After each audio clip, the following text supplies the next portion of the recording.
여러분이 사시면서 가장 억울했던 마음이 들었던 순간이 있다면 언제실까요? 저나 여러분이 엘리베이터를 1층에서 탔는데 낯선 남자와 함께 타게 됩니다. 이 낯선 남자가 엘리베이터를 타자마자 이 소리 없는 방귀를 뀌는 것이죠. 여러분, 소리 없는 방귀가 우렁찬 방귀보다 냄새가 심하다는 건 잘 알고 계시죠? 아저씨, 방귀 뀌셨어요? 라고 차마 부를 수 없는 우리가 숨을 꾹 참고 올라가는데, 감사하게도 3층에서 엘리베이터가 열리더니 이 남자가 내렸습니다. 그런데 이 남자는 내렸지만 남기고 간 냄새는 여전히 엘리베이터 안에 남아 있었죠. 엘리베이터가 한층 또 올라가서 4층에서 섰는데 4층에서 문이 땡 열리더니 한 젊은 엄마가 아이의 손을 데리고 엘리베이터에 탑니다. 순간 아이가 엘리베이터에 타자마자 손으로 코를 막으면서 읍 하고 나를 쳐다보는 겁니다. 억울하겠죠? 그런 순간 억울하지요. 우리가 살면서 억울한 때는 언제일까요? 이 직장인들의 경우에는 직장에서 별것 아닌 일로 트집 잡힐 때라던가, 또는 불합리한 일을 당할 때라든가, 인격을 모독당하는 발언을 들었을 때 굉장히 억울했다라고 대답을 하고요. 학교를 다니는 학생들의 경우에는 막 일어나려고 몸을 일으키는데 엄마가 아직도 자고 있냐고 야단칠 때 억울했다고 하고, 숙제를 했는데 학교에 안 가져왔을 때, 혹은 안 떠들었는데 떠들었다고 야단 맞을 때 억울했다라고 합니다. 우리가 억울한 순간이 참 많이 있습니다. 남에게 사기를 당했을 때도 억울하고요, 근거 없는 헛소문에 피해를 입을 때도 억울하죠. 내가 하지 않은 일을 했다라고 오해받을 때도 억울하고, 반대로 내가 한 일을 하지 않았다고 오해받을 때도 억울합니다. 아마 여러분께서도 사시면서 그런 억울함을 한두 번쯤은 다 겪어보셨을 겁니다. 우리가 그런 억울한 경우를 많이 겪고 살지만, 그 중에서도 또 가장 억울한 때는 제 생각에 이 눈 뜨고 코 베어갈 때가 아닌가 싶어요. 분명히 이것이 내 것인데 누가 내 앞에서 당연히 자기 것인 것처럼 빼앗아 갈 때, 이 빼앗긴 억울함은 상당히 클 것입니다. 오늘 우리는 하나님의 자녀인 우리가 눈 뜨고 코 베이듯이 억울하게 빼앗긴 것에 대한 말씀을 좀 나눠보려고 합니다. 이 말씀을 통해서 우리가 억울하게 빼앗긴 것은 무엇인지, 그것을 어떻게 되찾아올 수 있는지 살펴보고, 결국에는 되찾아오는 귀한 시간이 되시길 주님의 이름으로 간절히 축원합니다. 오늘 본문은 예수님께서의 공적인 사역을 시작하시기 전에 마지막 준비를 하신 광야 시험에 대한 말씀이죠. 예수님의 광야 시험에 대한 자세한 기록은 이 마태복음과 누가복음의 기록이 되어 있습니다. 그 중에서 우리에게는 마태복음의 기록이 조금 더 익숙하겠죠. 이 마태복음의 기록에 의하면은 예수님께서 40일 동안 금식하신 후에 마귀는 예수님에게 돌을 떡으로 만들어 먹어라라는 유혹을 했고, 두 번째로는 성전 꼭대기에서 뛰어내려라라는 유혹을 했고, 세 번째로는 높은 산에서 자기에게 절하라라는 유혹을 했습니다. 그런데 누가복음의 본문을 보면은 이 순서가 약간은 다르게 되어 있죠. 누가복음의 순서에 의하면은 예수님이 금식하신 후에 마귀가 돌들을 떡으로 만들어 먹어라라고 첫 번째로 유혹을 했고, 두 번째로는 높은 산에서 자기에게 절하라라고 유혹을 했고, 세 번째로는 성전 꼭대기에서 뛰어내리라라고 유혹을 했습니다. 왜 두 성경이 순서가 다를까라는 생각이 들 수도 있겠지만은 이 순서가 다른 것이 그렇게 중요한 것은 아닙니다. 왜냐하면 어차피 예수님의 광야 시험은 예수님 홀로 당하신 것인데, 그리고 예수님께서 나중에 제자들에게 말을 통해서 알려주신 것이기 때문에 듣고 기록한 사람들 입장에서 두 번째와 세 번째를 바꿨을 수도 있기 때문이죠. 그보다 예수님의 광야 시험에서 더 중요한 것이 하나 있어요. 그것이 무엇이냐면, 예수님께서 광야에서 받으신 이 시험, 이 유혹들은 과거 아담과 하와가 에덴 동산에서 선악과 사건 때 받았던 유혹과 밀접한 관계가 있다라는 것입니다. 예수님께서 광야에서 받으신 시험과 또 아담과 하와가 받았던 선악과 시험을 하나하나 비교해 보면은, 우선 예수님이 받으신 돌을 떡으로 만들어 먹어라라는 이 유혹은 선과 악을 알게 하는 나무의 열매를 따서 먹어라라는 유혹과 비슷하게 연결이 됩니다. 뱀이 하와에게 선과 악을 알게 하는 나무의 열매를 먹으라고 유혹했을 때, 하와가 그 열매를 보니까 성경에 보암직도 해 보였고 탐스럽게도 보였고 먹음직도 해 보였다라고 말을 하죠. 창세기 3장 6절 한번 볼까요? 여자가 그 나무를 본즉 먹음직도 하고 보암직도 하고 지혜롭게 할 만큼 탐스럽기도 한 나무인지라. 여러분 지금 하와가 이 나무를 처음 본 것이 아니에요. 에덴 동산을 거닐면서 여러 번 봤습니다. 그런데 평소에는 아무렇지도 않게 보였던 그 나무의 열매가 사탄의 유혹을 받고 욕망의 눈으로 바라보니까 그렇게 보였다라는 것입니다.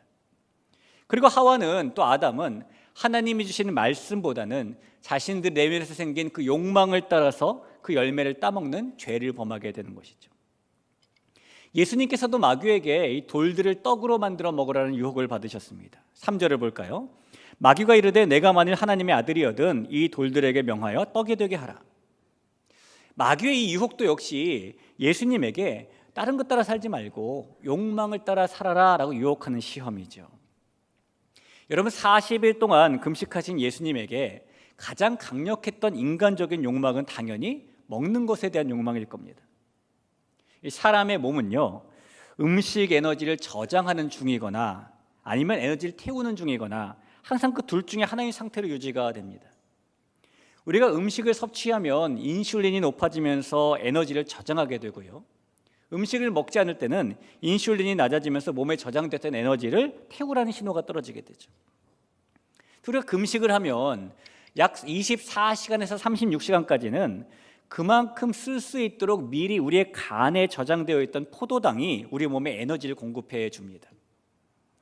그리고 최장 36시간이 지나고 나서 간에 저장되어 있던 포도당 에너지를 다 소모하게 되면은 우리 몸은 그때부터 또 다른 에너지를 만들기 위해서 저장된 체지방을 분해하기 시작하죠.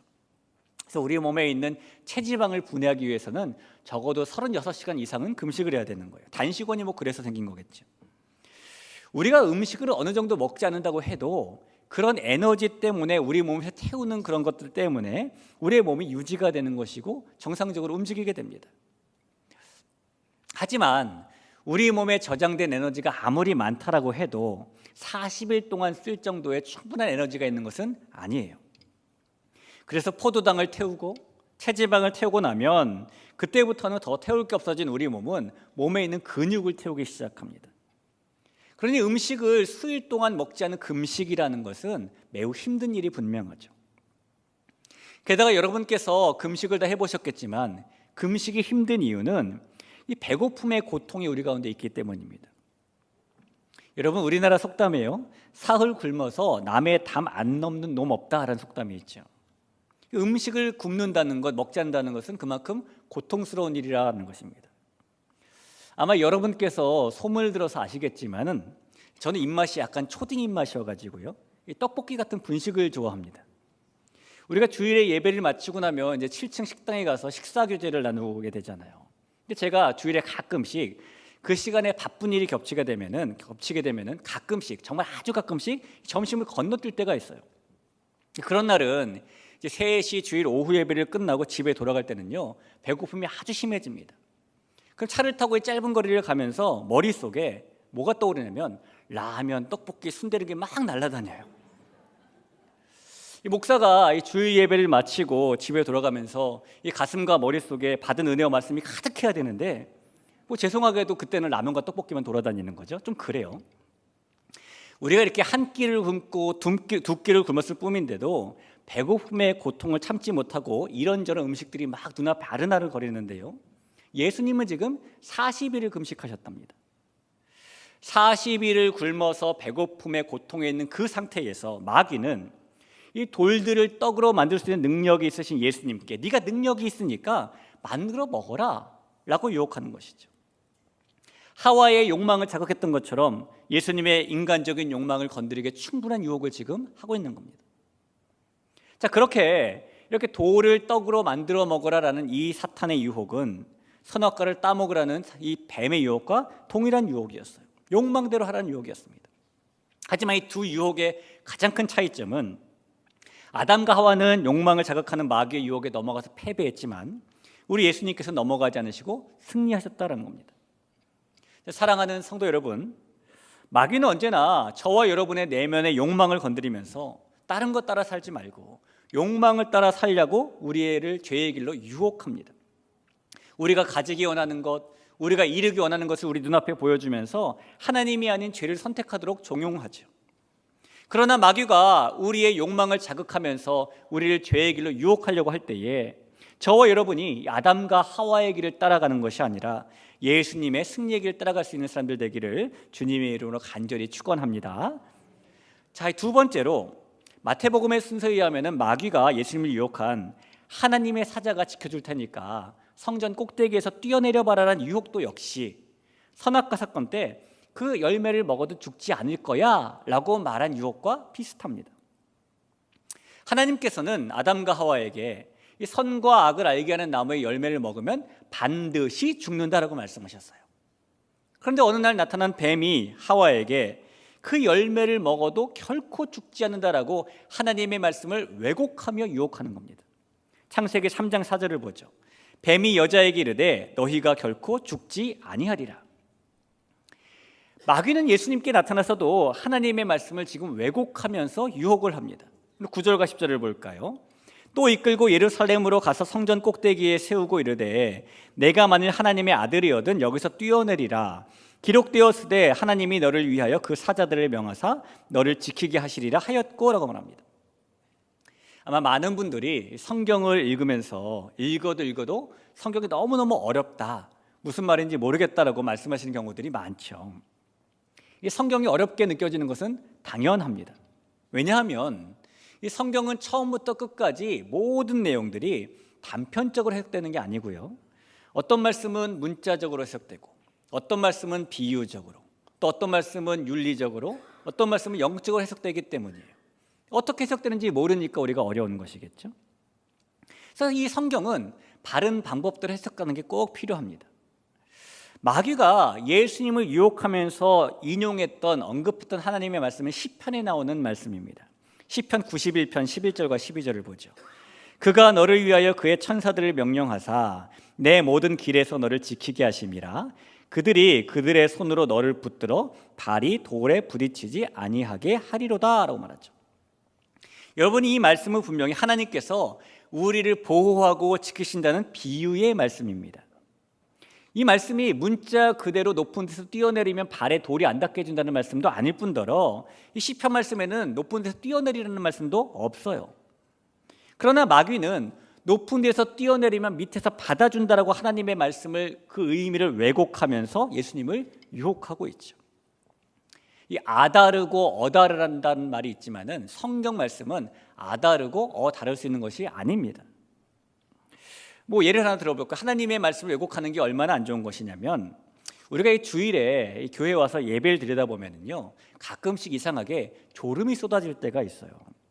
신기하게도 찬양 시간은 절대 안 그런데 설교만 시작되면 졸음이 시작되기도 합니다. 이 설교를 들으면서 잠깐 눈을 감는 것이 왜 그렇게 꿀만 같든지, 집에서 8시간 푹 숙면하는 것보다 교회에서 10여 분 잠깐 조는 게 더 단잠을 잔 것처럼 몸이 개운해지죠. 그래서 오늘 예배 끝나고 밖에 나가셔서 몸이 개운해지시면 안 되는 거예요. 근데 그럴 수 있어요. 설교 시간에 졸음이 찾아오는 것은요, 피곤한 여러분 탓이 아니고 졸리게 설교하는 목사 탓입니다. 그러니 자책하실 필요는 없어요. 자, 그런데 졸음이 쏟아지는 것은 어쩔 수 없는 일이라고 해도 우리가 혹시 그 시간에 마음속으로 스스로에게 위안을 주기 위해서, 성경 말씀에 하나님은 사랑하는 자에게 잠을 준다고 하셨어, 이 시간에 하나님이 날 사랑하시는 거야 라고 그 말씀의 의미를 왜곡하는 것은 문제가 된다는 것이죠. 자, 조는 건 문제가 아니에요. 그러나 하나님의 말씀을 왜곡하는 것은 문제입니다. 성전 꼭대기에서 뛰어내리라 라는 마귀의 유혹은 아담과 하와에게 선악과를 먹어도 결코 죽지 않을 거야 라고 유혹한 것처럼 하나님의 말씀을 왜곡해서 유혹한 사탄의 시험입니다. 그러나 이 아담과 하와는 마귀가 왜곡한 말씀에 마음이 흔들려서 넘어졌지만 예수님께서는 넘어지지 않고 승리하셨죠. 여러분, 마귀는 때로는 하나님의 말씀을 우리에게 그릇되게 들먹이면서 우리를 죄의 길로 유혹할 때도 있습니다. 그러나 우리가 하나님의 말씀을 바로 알아서 그런 그릇된 유혹 앞에서 아담과 하와의 길을 따라가는 것이 아니라 예수님의 길을 따라갈 수 있는 하나님의 자녀가 되어야 될 줄로 믿습니다. 자, 셋째로 마귀가 또 예수님을 유혹한 자신에게 경배하면 천하 만국의 통치권을 주겠다라는 유혹도 역시 선악과 사건과 연결이 되어 있어요. 우리 아버지신 하나님께서는 자신의 영광을 바라시는 분이십니다. 그래서 그 하나님께서 자신의 모든 영광을 온전히 지니고 있을 피조물을 창조하시기로 계획하시고 그 모든 영광을 담은 사람을 창조하셨어요. 창세기 1장 26절의 상반절을 볼까요? 하나님이 이르시되 우리의 형상을 따라 우리의 모양대로 우리가 사람을 만들고라고 말하죠. 그렇게 창조된 사람은 하나님의 영광 그 자체였습니다. 그 사람이 걸어다니는 것은 하나님의 영광이 걸어다니는 것이었고 그 사람이 숨을 쉬는 것은 하나님의 영광이 숨을 쉬는 것이었어요. 그리고 하나님께서는 자신의 모든 영광을 가지고 있는 그 사람을 보시는 것이 너무너무 좋으셨습니다. 그래서 그 사람에게 하나님이 이 천하만국을 다스릴 수 있는 권세도 주셨죠. 창세기 1장 26절을 우리가 끝까지 한번 볼까요? 하나님이 이르시되 우리의 형상을 따라 우리의 모양대로 우리가 사람을 만들고 그들로 바다의 물고기와 하늘의 새와 가축과 온 땅과 땅에 기는 모든 것을 다스리게 하자 하시고 라고 말합니다. 사람이 그렇게 천하만국을 다스릴 권세를 가졌다는 것입니다. 그런데 그렇게 모든 것을 맡기고 믿었던 그리고 영광을 주었던 그 사람이 하나님의 말씀을 따르지 않고 하나님을 배신한 사건이 바로, 그래서 하나님의 주신 영광을 잃어버린 사건이 바로 금지하신 선악과를 먹게 된 사건인 것입니다. 여러분, 믿었던 사람에게 배신당해 본 적이 있으시죠? 가장 사랑 주었던 사람에게 뒤통수 오히려 맞아본 적도 있으시죠? 하나님께서 지금 그렇게 사랑하는 사람에게, 믿었던 사람에게 배신을 당하고 뒤통수를 맞으신 겁니다. 사람이 자신을 가장 믿어주시고 자신에게 가장 사랑 주시는 하나님께 매몰차게 등을 돌리고 배신한 결과 하나님의 영광 자체했던 사람은 하나님이 주셨던 그 영광을 원수에게 빼앗겨 버리게 되는 겁니다. 그리고 그 증거가 오늘 예수님의 시험의 내용에 나와요. 오늘 5절과 6절을 보죠. 마귀가 또 예수를 이끌고 올라가서 순식간에 천하만국을 보이며 이르되 이 모든 권위와 그 영광을 내가 내게 주리라. 이것은 내게 넘겨준 것이므로 내가 원하는 자에게 주노라 라고 말합니다. 지금 마귀가 이렇게 말하는 거죠. 나에게 절하면 이 천하만국의 권위와 영광을 줄 텐데 이것은 내게 넘겨준 것이다 라고 말을 합니다. 여러분, 원어 성경에 보면은 이 넘겨준 것이라는 말은 파라데 토타이라고 수동태가 쓰여져 있어요. 그러니까 이 말은 내가 넘겨준 것이 아니라 나에게 넘겨진 것이라는 뜻입니다. 다시 말하면 처음부터 이 천하만국의 권위와 영광은 마귀의 것이 아니었는데 어쩌다 보니 자기에게 넘겨져 왔다라고 말하는 것이죠. 자, 그러면 마귀는 자기의 것이 아닌 천하만국의 권위와 영광을 어떻게 넘겨받은 것일까요? 원래 이 권위와 영광은 사람에게 속한 것이었습니다. 하나님께서 형상대로 지으신 아담에게 주셨던 거예요. 창세기 1장 28절 29절에 우리가 잘 아는 말씀이 나옵니다. 하나님이 그들에게 복을 주시며 하나님이 그들에게 이르시되 생육하고 번성하여 땅에 충만하라. 땅을 정복하라. 바다의 물고기와 하늘의 새와 땅에 움직이는 모든 생물을 다스리라 하시니라. 하나님이 이르시되 내가 온 지면에 씨 맺는 모든 채소와 씨 가진 열매 맺는 모든 나무를 너희에게 주노니 너희의 먹을거리가 되니라. 모든 천하만국이 이 아담의 통치권 아래 있었죠. 그런데 마귀가 나타나서 아담을 타락시켰고 이 세상이 하나님께 속한 것이 아니라 사탄의 나라가 되었고 사람은 마귀의 백성이 되어서 마귀의 종으로 살 수밖에 없게 된 것입니다. 그리고 마귀는 자기가 종으로 삼았던 아담이 가지고 있던 하나님이 주신 이 천하만국의 권위와 영광을 빼앗아 간 것이죠. 그래서 마귀에게 이것이 넘겨진 것입니다. 그리고 마귀가 오늘 예수님께 나타나서 아담이 자신의 종이 되어서 그 권위와 영광을 자신에게 넘겼던 것처럼 예수님에게도 자기에게 절하고 자기의 종이 되어 영광을 넘기라고 지금 유혹하고 있는 겁니다. 하지만 이 아담과 하와는 그 마귀의 유혹에 넘어가 영광을 잃어버린 반면 예수님께서는 유혹에 넘어가지 않으시고 그 영광을 회복하셨죠. 여러분, 마귀는 하나님께서 저와 여러분에게 주신 은혜와 영광을 빼앗기 위해서 우리를 죄의 길로 유혹하는 존재입니다. 주는 건 하나도 없어요. 빼앗아 갑니다.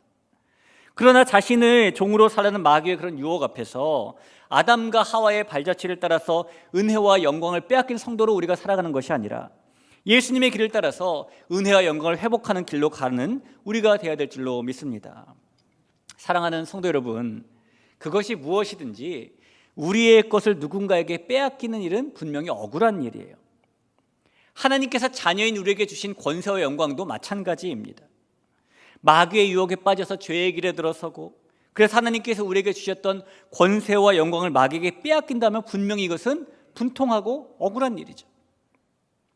그러나 우리가 범죄에서 하나님의 영광을 잃어버리고 빼앗겨서 억울에 빠져 있는 그 모습, 그런 모습을 가지고 있다 할지라도 하나님께서는 우리가 잘못해서 잃어버린 영광이지만 그 영광을 결코 포기할 수 없으신 분이세요. 천하 만국의 권위와 영광을 사람이 아니라 원수인 마귀가 있는 것을 가지고 있는 것을 보고 있을 수만은 없는 분이십니다.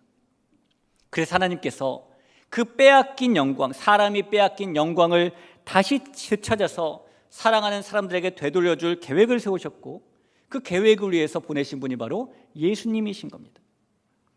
예수님이 이 땅에 오셔서 마귀의 모든 유혹을 이기시고 결국에는 십자가에서 죽으심으로써 하나님께서 맡기신 임무를 완성하신 것이죠.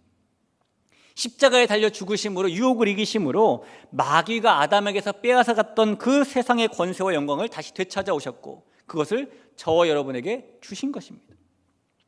하나님께서 너무나 사랑하시는 성도 여러분, 하나님께서는 예수님께서 그렇게 되찾아오신 권세와 영광을 자녀인 저와 여러분에게 이미 돌려주셨다는 것을, 그래서 우리가 성도가 되고 자녀가 되었다는 것을 믿고 살아가시길 주님의 이름으로 축원합니다.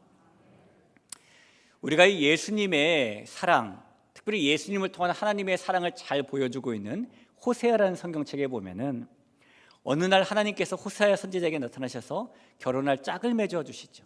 고멜이라는 여인과 결혼하라라고 말씀하시는 겁니다. 근데 고멜이라는 여인을 찾아갔더니 이 여인이 호세아가 한눈에 보기에 고상해 보이고 단아해 보이고 지적이고 우아해 보이고 엘레강스해 보이는 것과는 거리가 너무너무 먼 여인이었어요. 그럼에도 불구하고 호세아는 고멜과 결혼을 했습니다. 그리고 사랑을 했어요. 그렇게 고멜과 알콩달콩 살다가 호세아는 세월이 지나 첫 아이를 낳게 되었습니다. 이름을 이스르엘이라고 지었죠. 또 세월이 지나자 고멜이 둘째와 셋째를 낳았습니다. 둘째 이름은 로루하마, 셋째 이름은 로암미라고 짓습니다. 이 부분에서 많은 성경학자들이 호세아 전체의 내용을 볼 때에 이 둘째와 셋째는 이 고멜이 호세아를 통해 낳은 자녀들이 아니라 음행에서 낳은 자녀라고 설명을 합니다. 왜냐하면 호세아 3장 1절을 한번 볼까요? 여호와께서 내게 이르시되 이스라엘 자손이 다른 신을 섬기고 건포도 과자를 즐길지라도 여호와가 그들을 사랑하나니 너는 또 가서 타인의 사랑을 받아 음녀가 된 그 여자를 사랑하라 하시기로라고 말하죠. 이 말씀에 보면 고멜을 타인의 사랑을 받아 음녀가 된 그 여자라고 부르고 있기 때문이에요. 또 성경학자들은 이 둘째와 셋째의 이름만 봐도 이 아이들은 고멜이 음행에서 낳은 아이들이라고 생각을 합니다. 이 히브리어로 로라는 말은 아니다라는 뜻이에요. 근데 둘째인 로루하마는 루하마가 아니다, 그러니까 불쌍히 여기지 않는다라는 뜻이고요. 셋째인 로암미는 암미가 아니다, 나의 백성이 아니다라는 뜻이 됩니다. 여러분, 자녀를 낳으면 누구나 다 좋은 이름을 주어주고 싶어 하는데 누가 이 자녀에게 이렇게 별로 좋지 않은, 불쌍히 여기지 않아, 내 백성이 아니야, 이런 이름을 지어줄까요? 이렇게 이름 지어준 것은요, 비교하자면 마치 백시인 제가 자녀를 낳은 후에 아이의 이름을 백좌절, 백패배, 백죽을 이렇게 지은 것과 비슷합니다. 성경학자들의 이야기는 이런 거예요. 고멜이 첫 아이를 낳고 집을 나갔어요. 근데 집을 그냥 나간 것이 아니라 외간 남자와 눈이 맞아서 집을 나갔습니다. 이 바보 같은 호세아가 어린 아들을 낳고 달래며 키우는데 어느 날 고멜이 눈 맞아 나갔던 남자에게 버림받고 임신한 몸으로 집에 돌아온 거예요. 호세아가 마음으로는 고멜에게 여기가 어딘 줄 알고 들어오냐고, 당신은 아내 자격만 없을 뿐 아니라 엄마의 자격도 없다고 소리치면서 100번이고 쫓아내고 싶었지만 그는 하나님께서 사랑하라는 그 말씀에 순종하면서 고멜을 용서하고 받아들입니다. 그리고 얼마 후 이 고멜이 아이를 낳았고 로루하마라고 부르게 된 것이죠.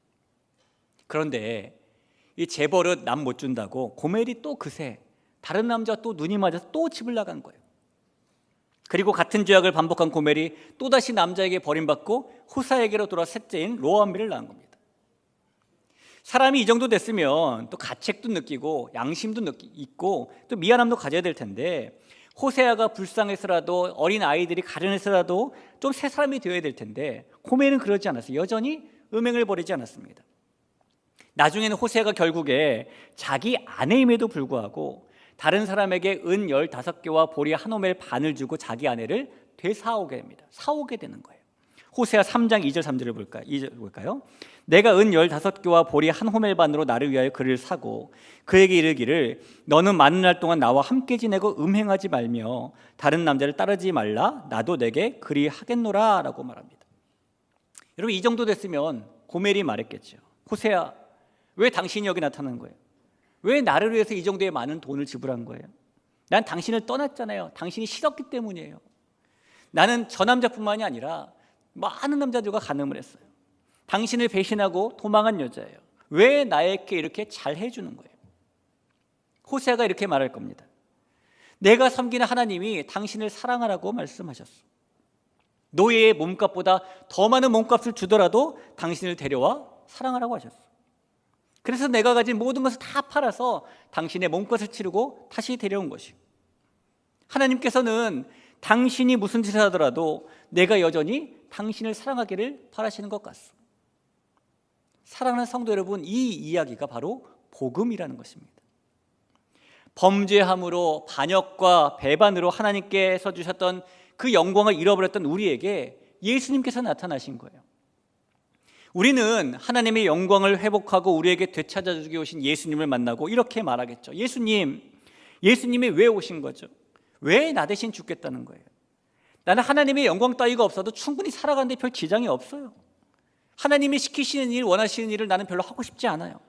난 하나님을 배신했어요. 기억 안 나세요? 나한테 왜 이렇게 잘 해주시는 거예요? 그때 예수님께서 우리에게 이렇게 말씀하시는 겁니다. 나의 아버지께서 너를 다시 사랑하는 자녀로 삼기 원하신다. 아버지께서 너를 죄에서 건져 올리시고 네가 잃어버렸던 그 영광을 다시 되찾아주기를 원하신다. 아버지신 하나님께서 너를 사랑하시기 때문에 내가 온 것이고 아버지신 하나님께서 네가 잃어버렸던 영광을 되찾아주기 원하셨기 때문에 내가 온 것이다. 그러니 너는 아무 걱정하지 말고 하나님께로만 나아가라. 로마서 4장 25절을 볼까요? 예수는 우리가 범죄한 것 때문에 내줌이 되고 또한 우리를 의롭다 하시기 위하여 살아나셨느니라. 이것이 하나님께서 우리가 잃어버렸던 그 영광을 회복하도록 우리에게 주신 복음인 것입니다. 저와 여러분은 예수님의 내줌과 의롭게 하심 덕분에 죄에서 건짐받고 잃어버렸던 하나님의 은혜와 영광을 다시 찾은 사람들이 되었다는 것을 꼭 믿으시기를 부탁드립니다.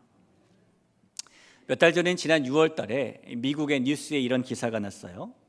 한 흑인 가족이 과거의 인종차별 정책 때문에 빼앗겼던 약 260억 원 상당의 땅을 100년 만에 돌려받았다라는 기사였습니다.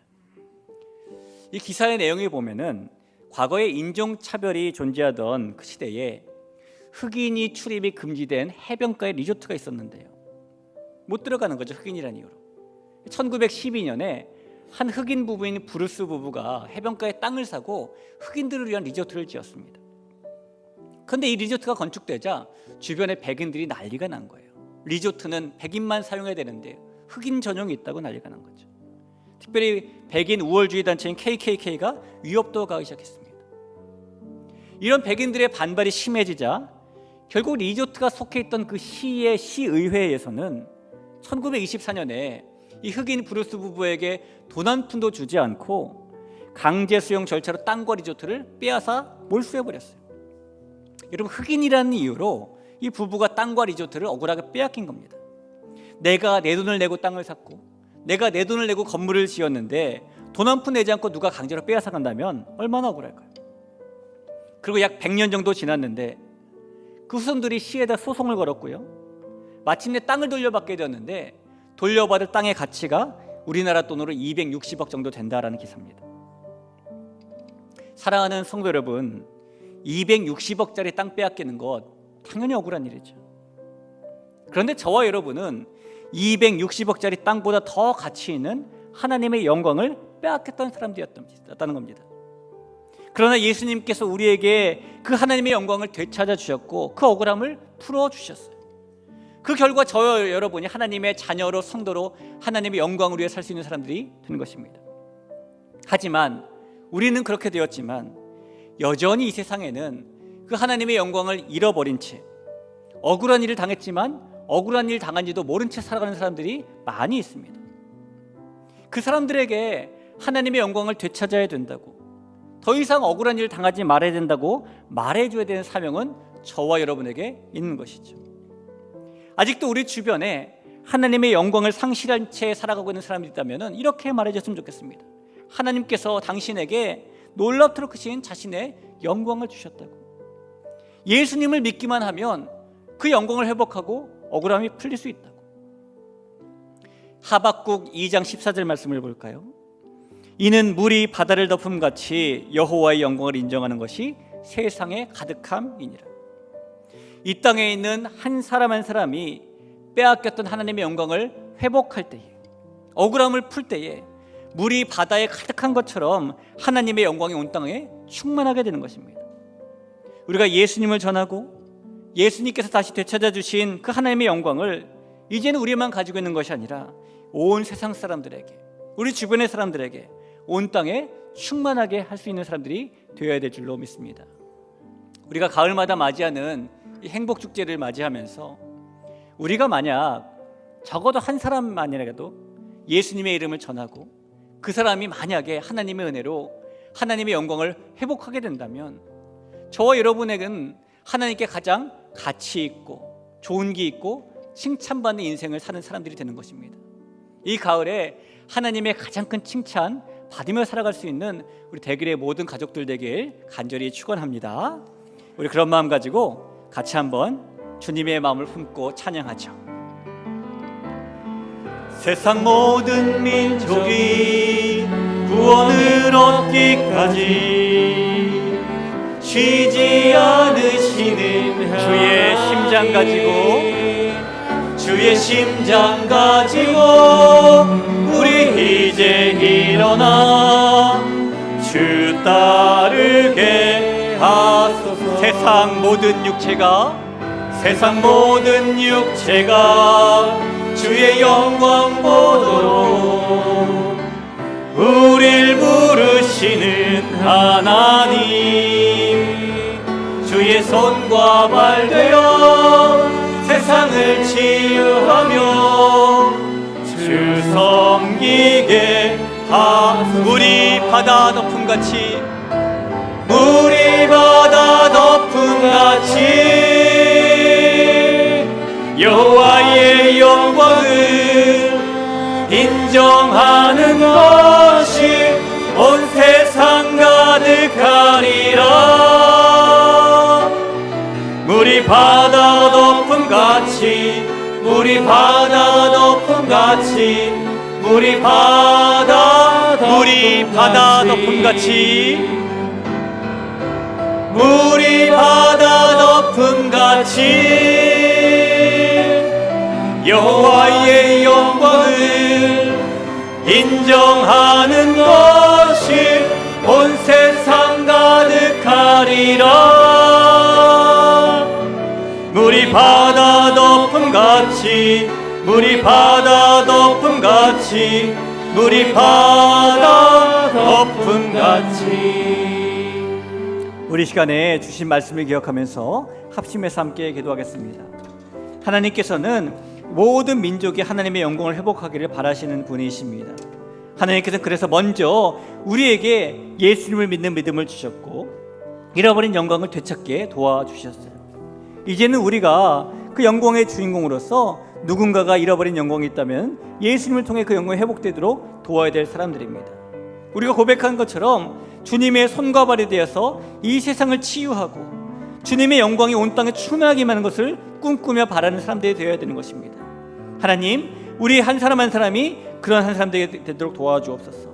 주님의 영광의 충만함을 꿈꾸며 하나님의 손과 발과 도구와 축복의 도구가 되게 달라고 같이 합심해서 기도하겠습니다. 기도합니다. 하나님 아버지,